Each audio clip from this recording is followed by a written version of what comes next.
Iti divide and rule policy India government in an la son kina India independent jo 1956 Nehru India independent hi anaboy pipeno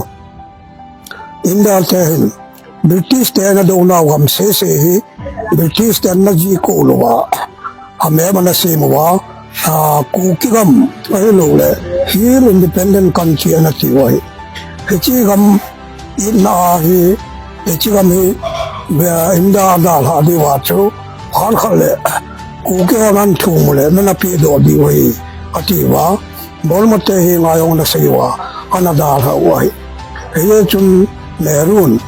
prime minister masape na hin India independent han mo phala cho kuke hoin agamu ya hung thum di ben ti cha gelle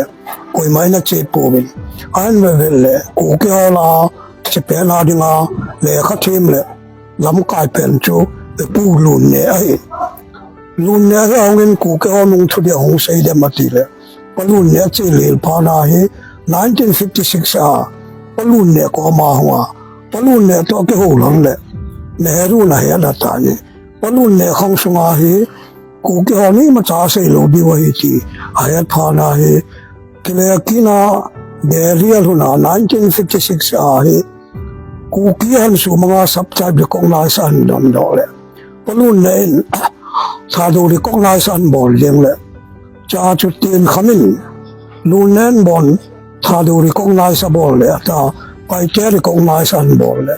aban bana ri kong na sin bol le atila tribe khalam te chu 22 tribe dong hai do wa